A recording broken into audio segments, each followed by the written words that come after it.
jane kok tuku.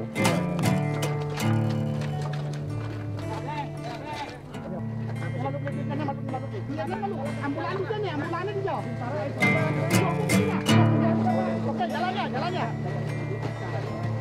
Oke. Rekan-rekan petugas dari kepolisian, hansip maupun pecalang agar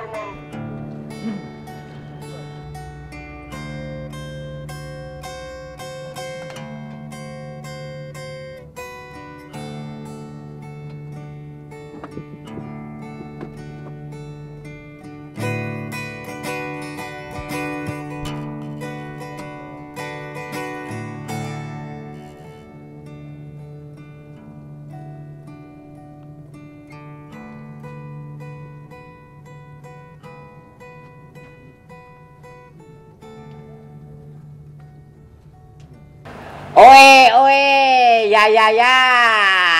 Haha. Nah, tapak kucil, warta cepak, komando gokil. Ya. Kami bersama Jeding Production sedang jalan-jalan di Bali, Pulau Dewata.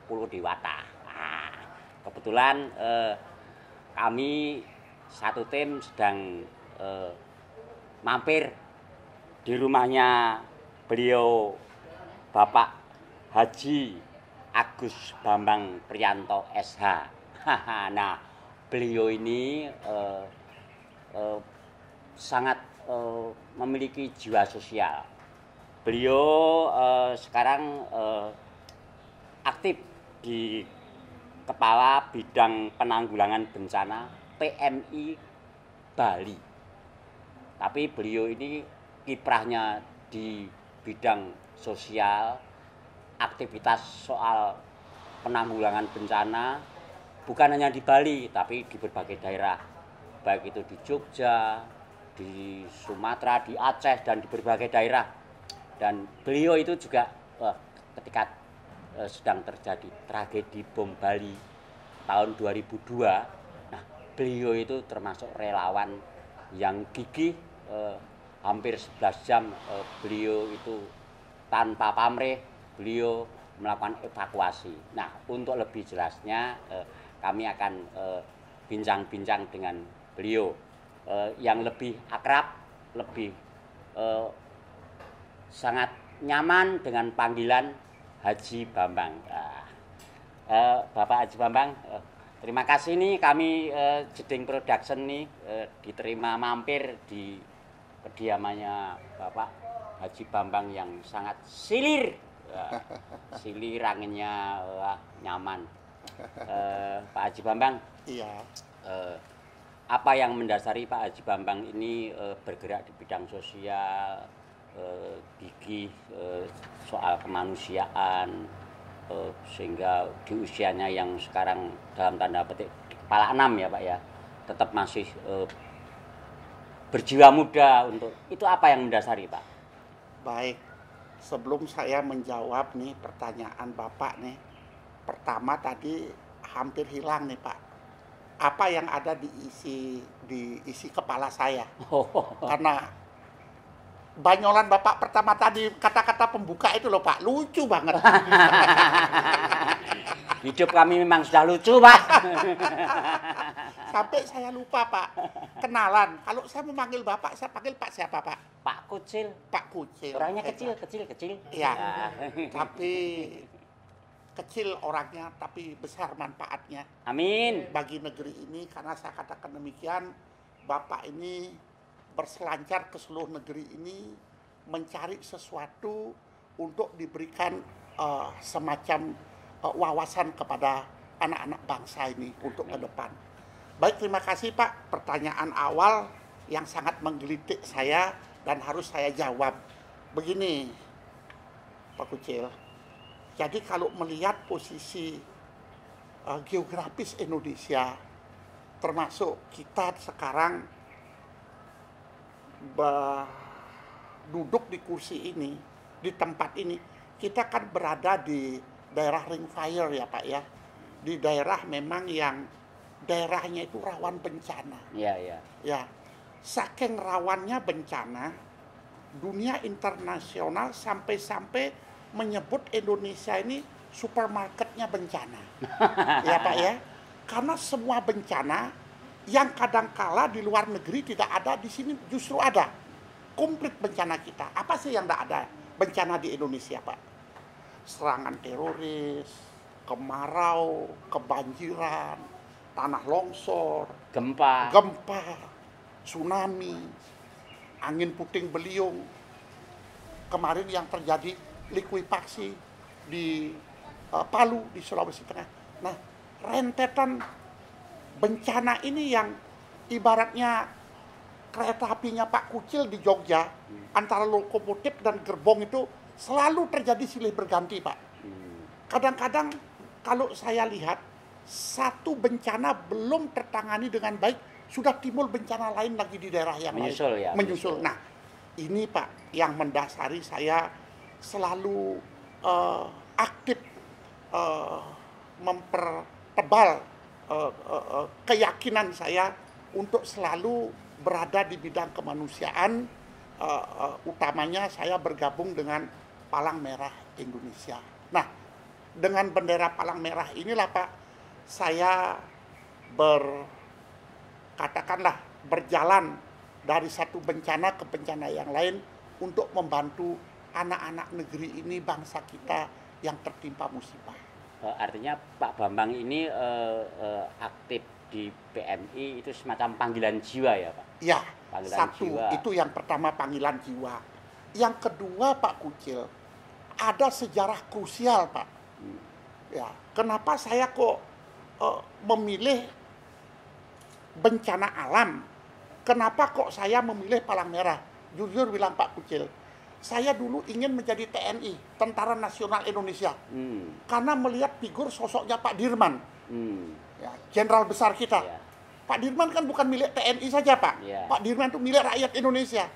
Tapi ada satu kelemahan saya Pak Kucil, saya tidak berani ledakan, tidak berani senjata api.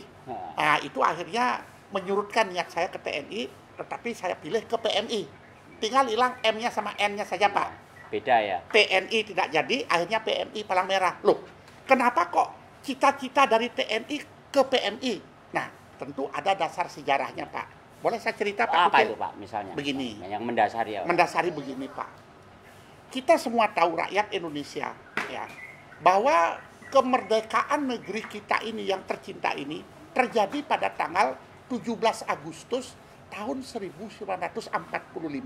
Diproklamirkan oleh Pak Soekarno dan Bung Hatta. Kita tidak boleh lupakan itu. Ya. Momentum sejarah bagi bangsa ya, Indonesia. Betul Pak. Ini tidak boleh dilupakan oleh siapapun anak negeri ini.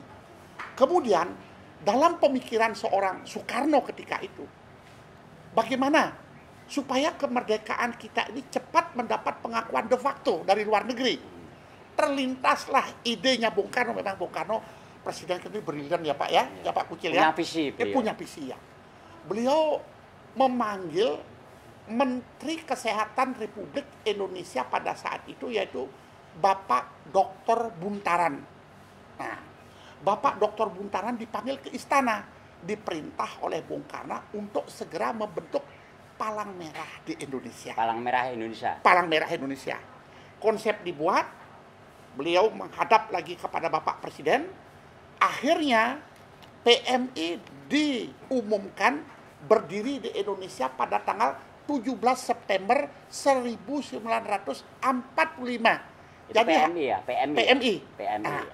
Berdiri. Nah, kemudian oleh Bung Karno, Dr. Buntaran diperintahkan untuk mendaftarkan Palang Merah Indonesia ini ke International Federation Red Cross di Jenewa.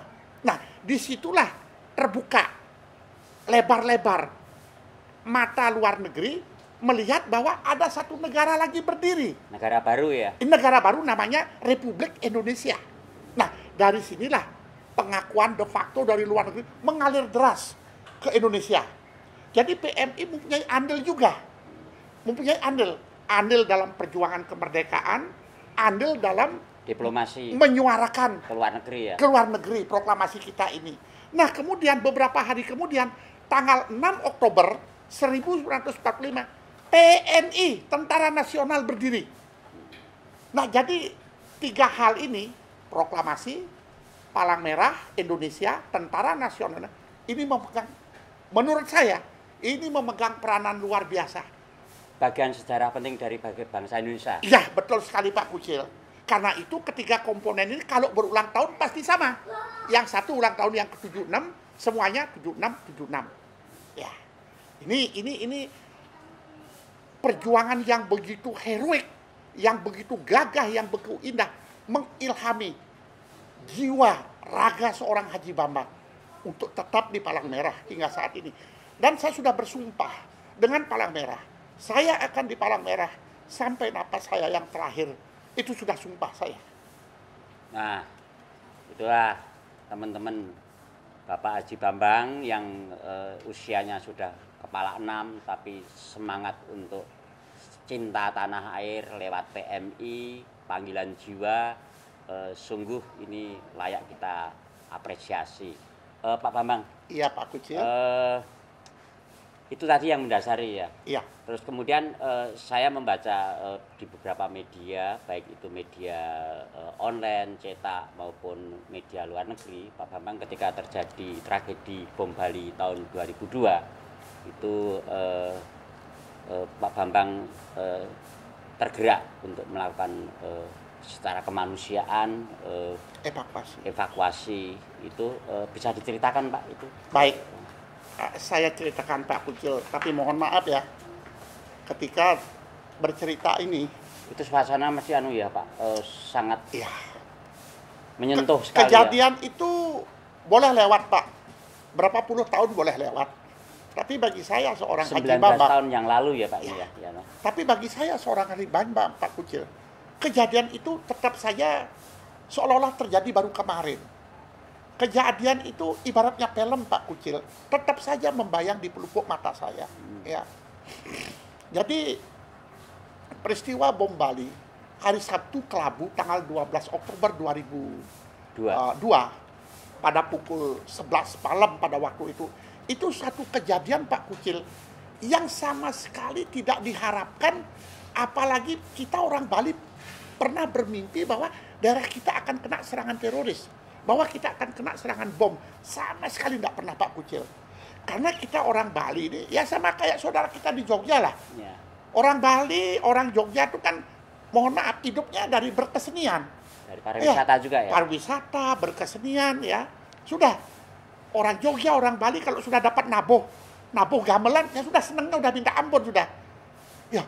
Lupa hutangnya juga ya Pak? Lupa. Lupa kalau punya hutang juga ya. Kalau begini saya ingat dengan Pak Jadung ya.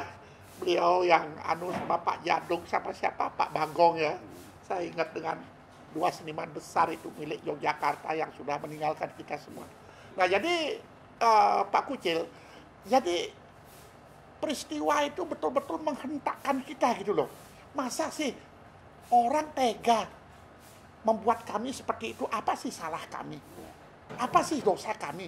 Karena Bali tidak pernah memproklamirkan dirinya berkonflik dengan suku lain, berkonflik dengan agama lain, sama sekali tidak. Kita di sini di Bali yang terdiri dari berbagai macam agama dengan mayoritas Hindu, kami selalu rukun-rukun saja, happy-happy sajalah, itu loh. Nah, tiba-tiba dapat serangan seperti itu. Nah, dari tempat inilah Pak, tempat kita duduk ini, kita wawancara berdua Pak Kucil. Ketika terjadi ledakan pukul 11 malam itu saya keluar. Saya berdiri di tempat ini, saya pikir ketika itu yang terjadi adalah dua buah pesawat besar sedang bertabrakan di Bandara Ngurah Rai. Karena dari sini ke Bandara Ngurah Rai itu cuma 2,8 km. Dekat ya? Dekat. Maka ketika saya hadapkan pandangan ke arah bandara, ya kebetulan juga langit waktu terang benderang, ya biru semua, bintang juga terang semuanya. Loh, kok nggak ada tanda-tanda tanda-tanda yang mencurigakan seperti kepulan asap atau api yang membumbung tinggi. Tapi ketika saya menghadap ke arah utara, ke arah Jalan Legian, baru saya lihat kepulan asap seperti bom atom Hiroshima Nagasaki itu. Nah, itulah yang memancing naluri saya untuk segera datang ke lokasi itu yang kebetulan jaraknya dari sini ke Ground Zero hanya 900 meter. Nah, dekat ya. saya ke sana dengan sepeda pancal. Pada waktu saya tiba pertama Pak Kucil, suasana kacau balau, gelap gulita. Karena apa? Semua penerangan yang ada di Jalan Legian itu dari ujung utara sampai selatan padam. Padamnya ini disebabkan karena gardu gantung yang ada di depan Sari Club di pusat ledak ini ikut meledak dan terbakar. Padam. Waduh. Saya lihat orang berlarian ya dari arah lokasi itu ya sambil merangkak Pak Kucil, sambil merangkak ya. Orang-orang barat itu ya sambil melambaikan tangan, please, please help me, bantu saya. Saya lihat ada yang masih rambutnya masih keluar asap ya, habis di sama api ya. Nah, kemudian yang lainnya lari terpincang-pincang. Setelah saya lihat ada bagian kakinya luka parah, bahkan lukanya itu terbuka sampai tulangnya kelihatan ya, mungkin kena serpihan-serpihan di sana. Nah, saat itu kami baru berani mengevakuasi yang kami tarik yang keluar dari kobaran api. Masuk ke dalam nggak berani Pak Kucil. Masya Allah, yang namanya suhu itu udah panasnya minta ampun ya. Belum lagi api yang diakibatkan oleh letusan bom itu, belum lagi mobil-mobil yang terbakar itu, tangki bensinnya itu Pak meledak juga, ikut menambah ini ya kerasnya api. Nah, kemudian datang pemadam kebakaran. Saya berpikir kalau saya menunggu pemadaman sampai pendinginan, ini akan banyak jenazah-jenazah yang tak bisa dikenali. Saya ada akal waktu itu. Gimana Pak? Akalnya begini Pak Kucil. Saya pikir di sudut itu banyak korban. Saya minta sama pemadam kebakaran, Pak, Bapak pemadam, tolong nozzle-nya, jadi ujungnya itu Pak, arah semprotan air arahkan ke sana. Saya berjalan di bawah guyuran air ini Pak, mengevakuasi. Ada berapa teman Pak? Ada waktu itu saya dengan 17 relawan saya Pak. Nah, relawan yang saya pakai waktu itu karena baru kejadian pertama, maka yang pakai ada relawan dari masjid Pak, relawan Fardu Kifayah. Yang biasa saya ajak memandikan jenazah, menguburkan jenazah, itu yang saya kerahkan pertama. Ya. Nah, setelah api berangsur-angsur padam, barulah Pak saya melihat satu pemandangan yang betul-betul sangat mengerikan, yang sulit saya lupakan dalam hidup saya ya Pak ya. Di lantai dansa ya, dancing floor dari Sari Club itu hampir 40 jenazah Pak, gosong Pak, saling bertumpukan Pak, tengkorak kepalanya. Kemudian ada di mobil itu Pak, saya mengevakuasi jenazah. Mobil di depannya Sari Club itu tempat duduknya sudah terbakar Pak Kucil, sudah habis.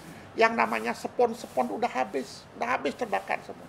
Makanya waktu saya angkat jenazah itu Pak ya, itu daging pantatnya sampai lepas Pak, nempel di besi pir itu Pak. Ya, sehingga saya harus kembali lagi mengambil bagian daging itu, saya tempelkan lagi di pantatnya Pak, untuk dievakuasi ke rumah sakit, ke ruang jenazah. Ada lagi Pak, satu mobil Pak, mobil ice cream Häagen-Dazs. Ini kok aneh, saya pikir ada leher keluar tapi tidak ada kepalanya. Itu sopir ice cream Häagen-Dazs itu Pak, kehilangan kepalanya. Sampai hari terakhir saya melakukan evakuasi, kepalanya tidak kami temukan. Karena begini Pak ceritanya, itu terjadi 2 ledakan bom Pak. Ledakan bom yang pertama adalah di Pedis Club. Itu bomnya kecil Pak, itu bomnya adalah bom ransel ya, digendong di ransel. Nah, bom yang di Pedis ini yang kecil ini sebenarnya untuk mengundang kerumunan supaya orang-orang lain datang ke sana, supaya rame. Sehingga ketika terjadi bom yang kedua, korbannya banyak.